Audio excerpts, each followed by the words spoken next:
Good morning, everybody.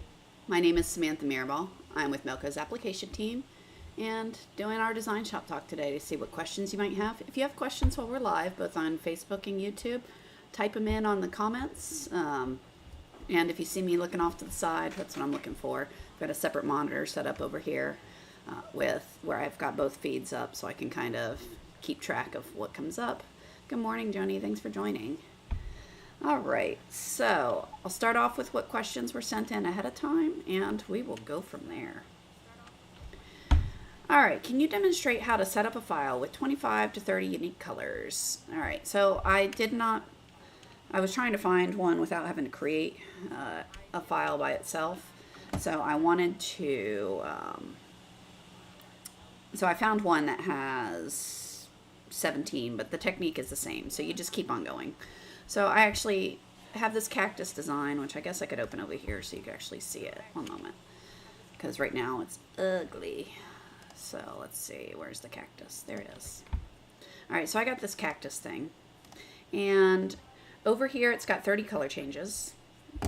Over here you can see how many unique thread colors it's using. Okay, so you can see right here I've got 18 unique thread colors. All right, so when you're working with things that have more than the number of needles on your machine, you got to kind of think about what you're going to do. All right.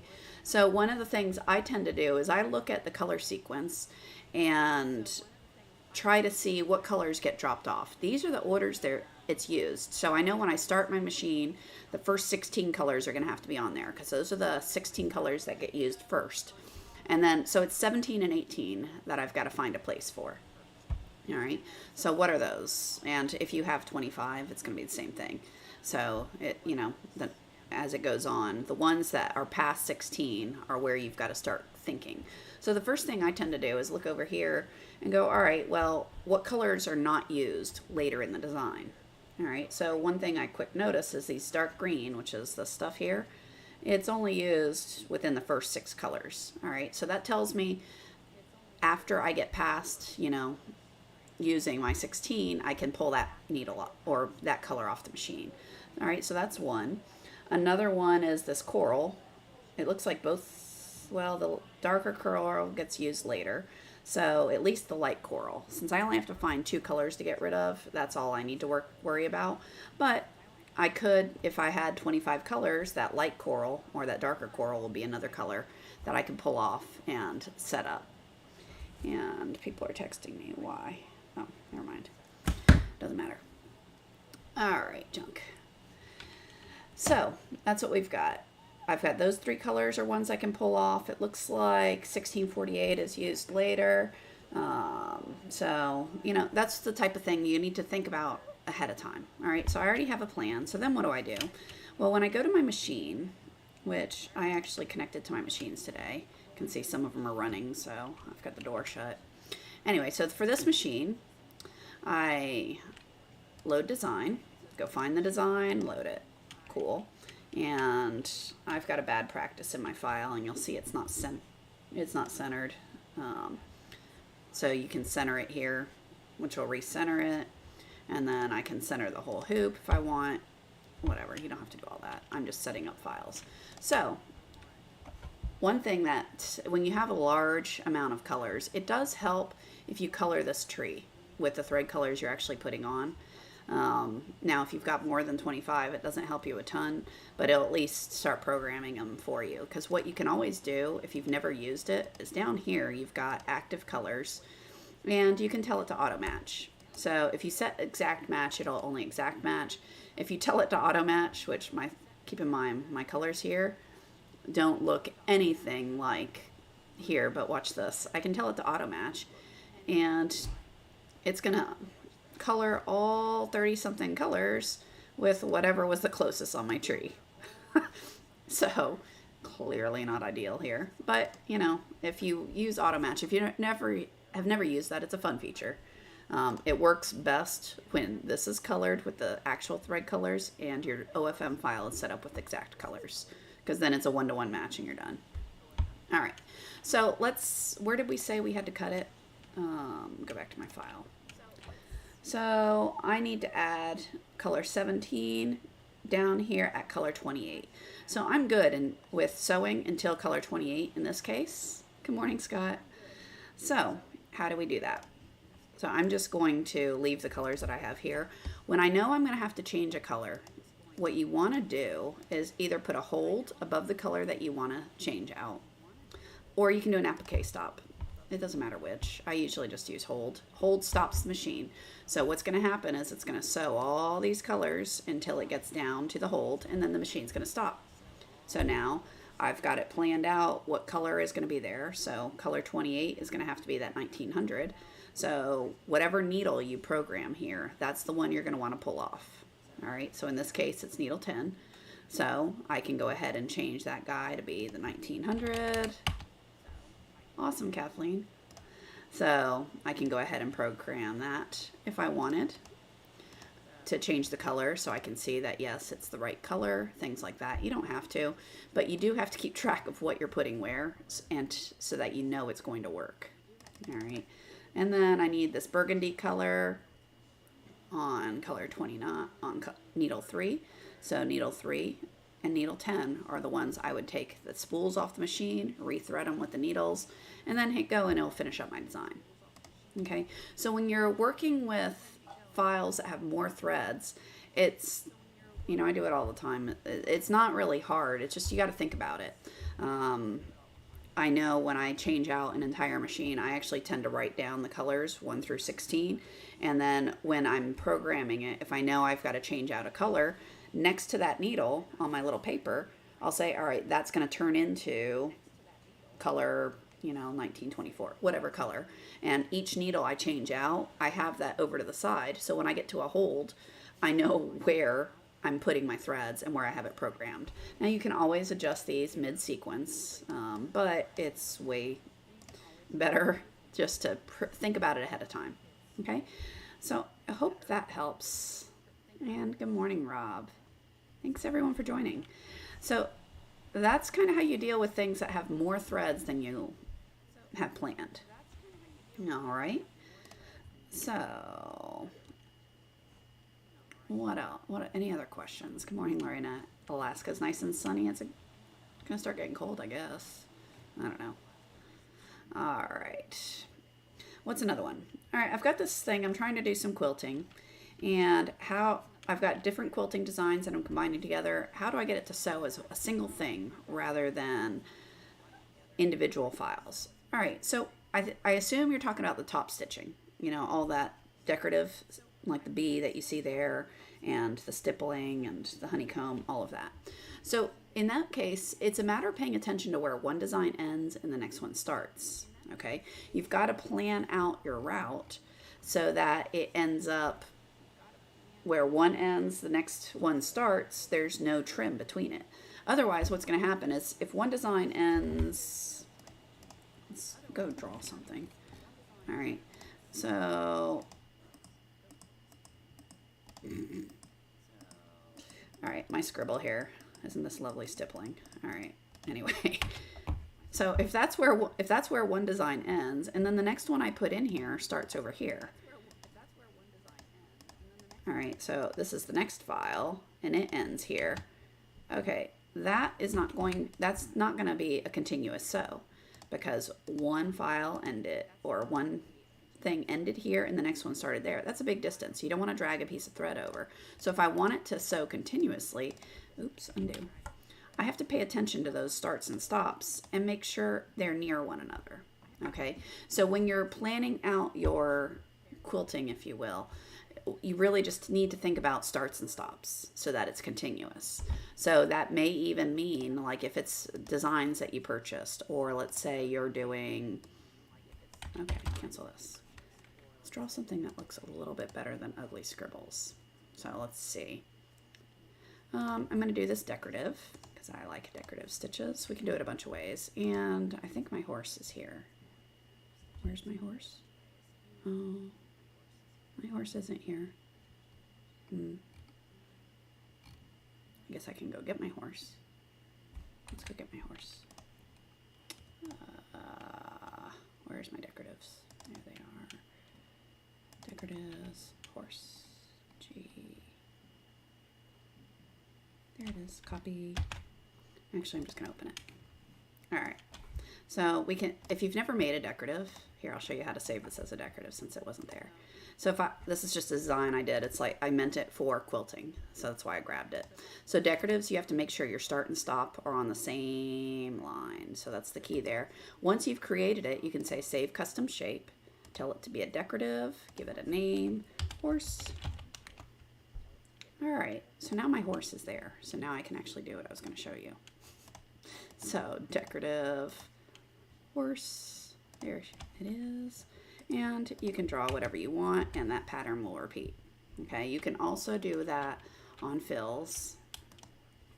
So let's say I draw a rectangle, and rather than this, I'm going to tell it to be a decorative with a pattern of horse. Where's horse? Under the H's, huh? And then, you know, you can even change the spacing. Okay, so however you want to do it. But the key really is to pay attention to your starts and stops. If I'm going to add another pattern, I've got to make sure that the next one starts near where this one ends. Okay, so let's say I need to connect this to another row. So if I copy and paste that, drag that down, I need to connect it. Well, what do? Clearly, this is not it's not connecting. So you may need to, if you don't want to draw something else, well, I can always do a little swirly thingamajigger here just to get travel around there, and it would work for the design. There, now it's back over here where it started. Oops, I don't want that decorative, I just want that to be a bean stitch. There we go. Okay, so you can force it to connect. All right, so hopefully that helps a little bit, but for that those quilting patterns, it's not hard. You just got to kind of look at where one thing starts, the next one ends, and make sure you're connecting them. Okay, let's see. Someone typed in a question. So what happens when you select a needle with no thread and it starts to sew? Well, you'll have a thread break, so that's cool. That happens. You forget to thread a needle, or in my case, most of the time I forget to pull the thread through. So it's, I cut the thread to change out a thread color, put it on there, and then forget to actually tie it off and pull it through. So you end up, it'll sew for a little bit and then run out of thread. All right, what do? You have a thread break, rethread it, back it up. So if you haven't backed up the machine before, it's this button right here. So you just hit that until it backs up to where it should have been, and then after it's all threaded, you hit start. So yeah, that's all. It'll sew a few stitches and then it'll say thread break, no thread here. What do you want to do? All right, that's all. Okay, so we talked about that one. Yeah, no problem. All right, I'm updating a new computer and need to move DS and OS to the new computer. Anything I need to know? Deactivate it before so you can deactivate it on in the software. So that's under security. So tool somewhere, deactivate product. So you can deactivate it. That way you can reactivate it. Make sure you have your serial numbers listed somewhere. When you go into that screen, you'll have your serial numbers. I'll be honest, I'm paranoid whenever I do mess with the security screen. I get my camera out and take pictures of things because I'm a little ridiculous that way. But I take pictures of it. That way I can just scroll through my pictures and type in the right numbers again. Okay, but yeah, just deactivate and reactivate and you'll be good to go. Good to go. There, I can talk. All right. And we did get you a link to both the keypad functions in the comments as well as how to deactivate and activate software. So that's really all you should need. There are, if you don't have the CDs, I think it's Melco Cloud or something like that. You can go download the softwares there. So you also have that. We'll see if we can get you that link. All right. How can I get a bunch of teeny tiny little circles to sew out perfectly round? Okay, so I'll show you a neat little trick for circles, particularly small ones that sew out so pretty. And because guess what? I love decoratives. Anyway. So you don't have to use it as a decorative, but let me show you them through here because they're already digitized. And then down here, you've got these stars. All right, so when you're dealing with small circles, one of the things, or circles in general, it doesn't even have to be small, what you'll notice is things pull, right? So narrow up, so you end up getting ovals, right? So you have to compensate that with pull compensation. It's going to shrink in the direction of sewing. So before I show you the decorative, so if I draw a circle, cool, this is going to narrow up in that direction because that's the direction of sewing. So in that direction, I'm going to exaggerate this right here just to show you. It's going to shrink in that direction. Okay, so what you're going to want to do is compensate that with, I like doing it with pull offset.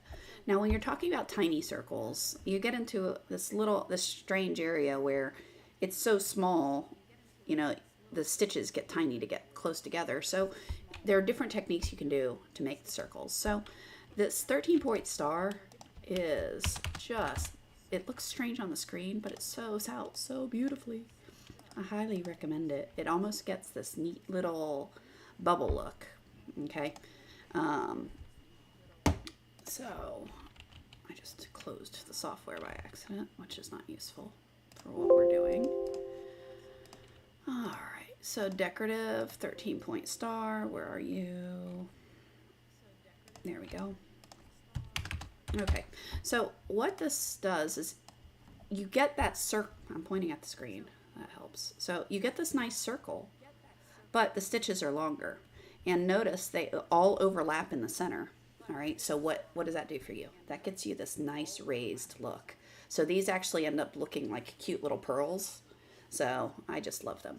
So that's an easy technique that you can do for circles to get them nice and round and to get them that nice raised kind of satin look. So they look a little strange on the screen, but remember, thread is thick. So as these sew around, it actually fills in nicely and you get this nice kind of domed look. All right, so that's one technique. Another is to play with pull offset along the direction it's sewing to make it overstitch so that when it shrinks, you get a circle. If you're putting a bunch of those circles close together, you can place it so that your start and stop are close to one another so that you don't have trims. The fewer trims you have, particularly on tiny things, the better you'll be, because you don't end up with a gazillion tails hanging out in the back of the back of your sew out. All right, we have a question typed in on YouTube. How do you go back in a step to stitch over a design? Example, you need to go back a few thousand stitches. Cool, let's do it. Cancel. Yeah. I ran out of bobbin. That's nice. Okay, so I'm going to make this file go forward. I'm going to force the issue, but this is the same thing you're going to do. You go to Tools, Settings, Move. In this option, you can tell it the exact stitch to go to. So this is a 48,000 design. Let's say I want to go to stitch 30,000. Move to stitch. It's going to move the machine there. And you'll notice I'm now on color 22. I can actually hear it moving out there since... Yep. So we move over to that one. If you know what color you want to go to, let's say we want to go straight to color 19. I can say, all right, forget that. Just move to color 19. There it goes again. So it's moving to color 19. All right. This is really easy for navigating through there. Now, when you're just doing a stitch or two, you can always do it on the keypad. Remember, that's this button right here. If you want to watch it go backwards and you don't want to sit there holding the button, if you hold that button down, so this backup button right here, so if you hold that down until you hear the machine beep. So listen, hold it down, it'll go beep beep, and then you can let go of it and it'll keep on going backwards. It'll just keep going until you hit the stop button. The same thing works with frame forward. If you hold that button down until the machine beeps, then it will keep going until you hit the stop button. All right. I don't know about you. That's not my idea of a fun time of backing up 5,000 stitches. So I would much rather do it with that move tool. So that, again, that is under Tools, Settings, Move. Tell it which stitch number you want it to go to. Okay. And usually how I do it, if I know I want to go back 2,000 stitches, I'll look at what stitch number I'm on, which is right here. And so that's 22,887. So maybe I want to go to 20,887. Move to stitch. Say OK. If you want to see where you're at, you can always do this. Display stitches run. All right, so I can turn that on and off, and that will show me how much is sewn on the screen, so I get a visual of what's going on. Okay. I don't like that. I like it this way, but when I'm trying to go back to a certain part in a design, sometimes this is helpful. Okay. Does that help? Hopefully, Joni. Thanks. All right. What other questions do we have? All right. We talked about cute little circles. How do I decrease the density in a design that I got from someone else? So my little cactus, let me go reopen it. Where is it? Cactus. So these are a bunch of designs I bought from other people and then combined them together to sew. So how do you adjust them? Turn it into 3D so we can talk about it. So here's the thing. When you're working with expanded files, DSTs, things that are not wireframe, all right? So that's what you see here. There's no wireframe data. It says expanded, which means it's just a list of stitch info. So it literally is coordinates of where the needle's going to go and make a stitch, where it's going to go next, make a stitch. There's no wireframe, there's no smartness to it. So when you want to change the density of it, there's rules of thumbs to kind of think about. So if I want to scale this whole design down, I want to stay, plus or minus. I think some people say up to 30%. I personally stay plus or minus 10%, 15 if I'm pushing it. The more you scale it, the more it's not going to be how the person digitized it. Okay, you can be jamming stitches closer together, stretching them further apart. Whereas if it's wireframe, it's easy. It recalculates where all the stitches go. It stays at the same stitch space. All those things that you put into it, what underlay, what density, all of that stays. All right. Well, if I want to change the density of this thing here, so it's all that top stitching. All right. I can go under properties. I'm just going to go to scale. Notice down here, there's these scale factors. So that's really where you're going to mess with the expanded things. So I can say make it 120. So my stitch count's 2357 on that element. If I do this, now it goes to 2770. If I go to, let's say 70%, so it's 2770, hit apply, and now it's going to go to 2177. So you can use these to adjust your densities, okay? Personally, I would suggest doing it with just the areas you want and not with an entire design. Just the less you mess with what someone's digitized in one software, and if you sent it out for digitizing and they sent you back a DST and you don't like it and you paid for the digitizing, ask for an edit. Most of the time the digitizers plan on that, of having feedback on it.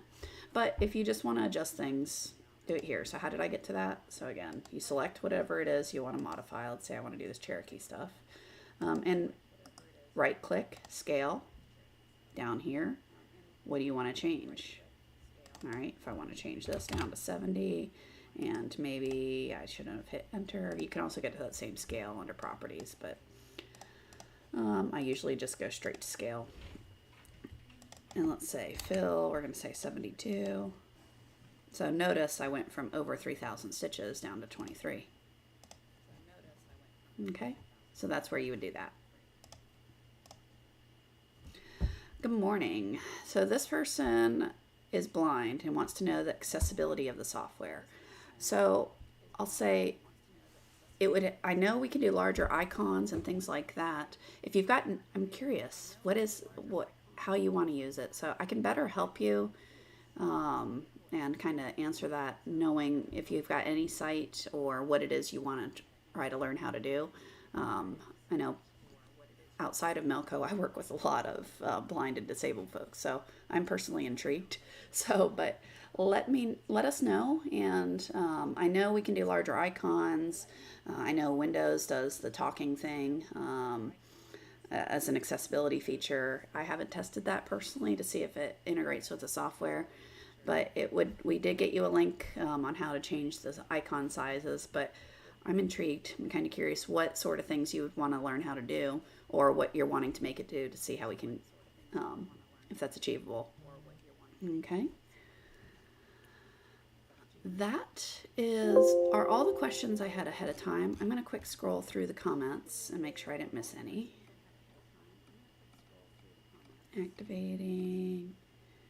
Okay, it doesn't look like I missed anything. So anything else? I'll hold on for a little bit in case anyone wants to type any questions. We've had COVID running through our house, so that's been fun. And then I decided to fall yesterday. Well, pretend I'm an old lady for the day. So I'm bruised all the way down my side, which is joyful. All right, I fell out of a boat. It's not as dramatic as I made it sound. But, anywho, it was kind of foolish. Anyway.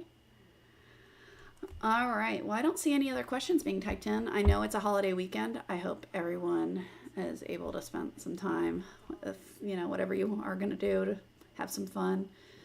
Let's see. We have a few questions coming in. Let me read through them real quick because they all came in at once. All right. Thanks for the help on the DCS. I'm glad. For the collar, we talked about the little logo. That's cool. Had a logo digitized, but it's a bit too big. Can I change it? Of course. Just keep in mind, anytime you're messing with other people's things, you run risks, and I would highly recommend doing a test sew out. So let's see. If I want to take this entire design and scale it, it's expanded, right? So if I'm messing with it, I'm changing the intent of what they wanted. But, like I said, some people say plus or minus 30%. I tend to be more conservative when scaling expanded stuff and say closer to, 10 to 15% max. But you can say, all right, scale the whole thing down to 90% of what it was. And there you go. Scaled it down. All right. And Kathy I've sewed some towels and now I'm getting a lot of thread breaks. I've checked the bobbin tension. It's good. All right. So thread breaks, when I'm troubleshooting thread breaks, some of the things I ponder is what type of break is it? Is it a caterpillar? Where the thread is kind of, you type more, hang on.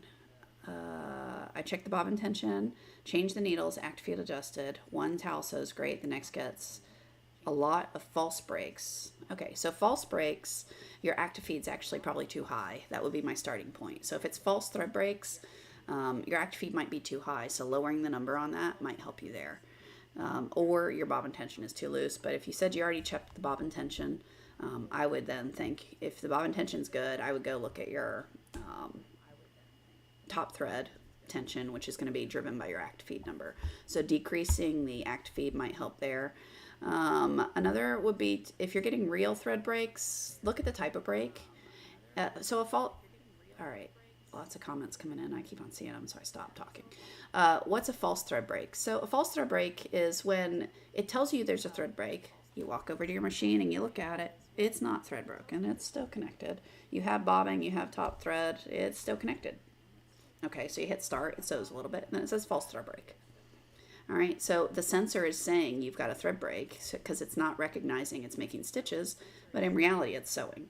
So we did get you a link on detecting those, troubleshooting false thread breaks. So take a look at that. But I know my starting point is to check my bobbin tension, make sure it's not too loose, and then check my top tension, which is driven by your active feed number.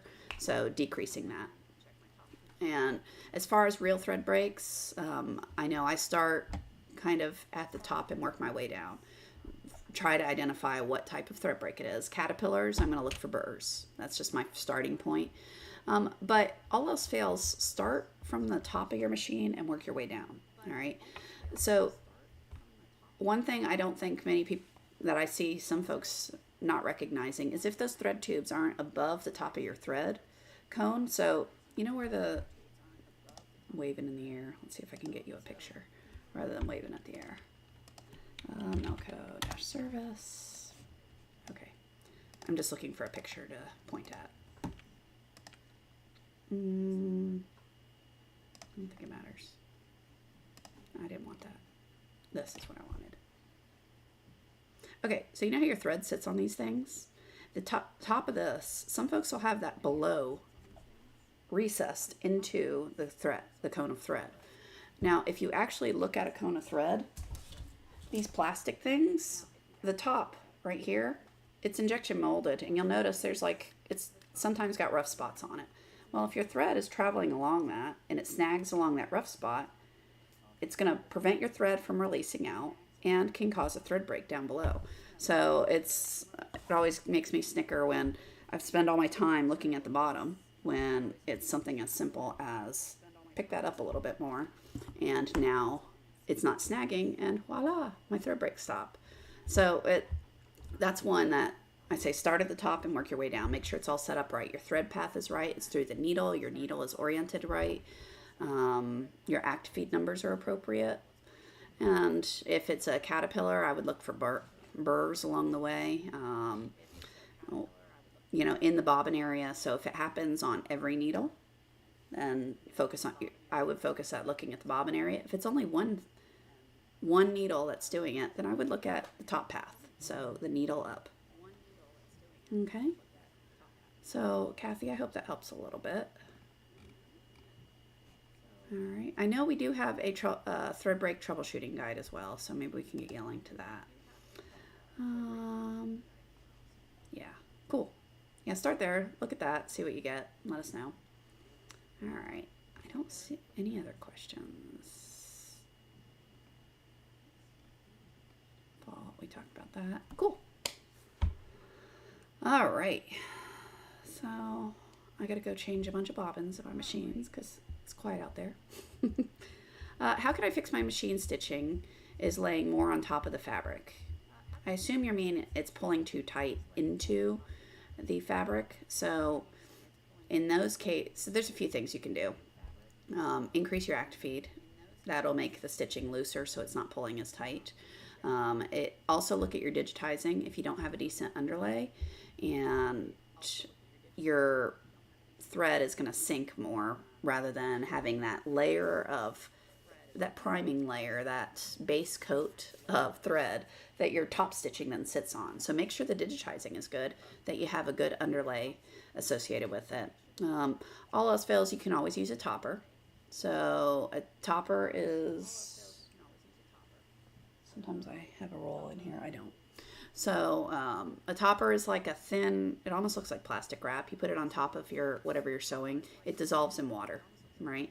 And what that does is, again, it helps hold your stitching up on top of the fabric. And of course you rip it away and it goes away. But that helps those stitching stay on top and not sink in. So those are kind of the things I would start with looking. Okay. Marcy, hopefully that helps. But yeah, up your act feed, use a topper, make sure the digitizing is good. And Rob, we did get you a link for the act feed. All right. Any other questions? I don't see any. All right. Well, I think we might call it a day. I know for the holiday, I have a soccer tournament. Get to go be mom on the soccer field and burn to death. So that'll be fun. Or get rained on, as it may be, because, Florida. But yeah, I think that's what I'm doing all weekend, is sitting at soccer fields. Hot and most likely rained on. So that'll be fun. Do I know of any Labor Day sales on software updates? I am not aware of that. Not to say there aren't any. I just have zero insight into what the sales group is doing. So best thing I would recommend is reach out to your sales agent and just give them a call, give them an ask, and see what they can say for you. Let's see. Anything on... Ooh, I didn't want that. Shop. Sometimes I've noticed... Shop Milko. Sometimes they put little banners of things on here. Oh, look. Let's see. What do they have? I don't know. So you can always check Shop Milko, but what I would recommend is giving your sales guy a call and see what they have available for you. Okay. Well, you guys have a fantastic weekend. Stay safe. Have fun. Next week, I don't remember what day. This week I know is out of cycle. So next week I'm aiming for Friday. The 16th I'm going to aim for Thursday on the 15th. So next week I'm going to aim for Friday. So we'll be back in a week, see what questions you guys might have. And you guys have a great weekend. I will talk to you next time. Bye, everyone.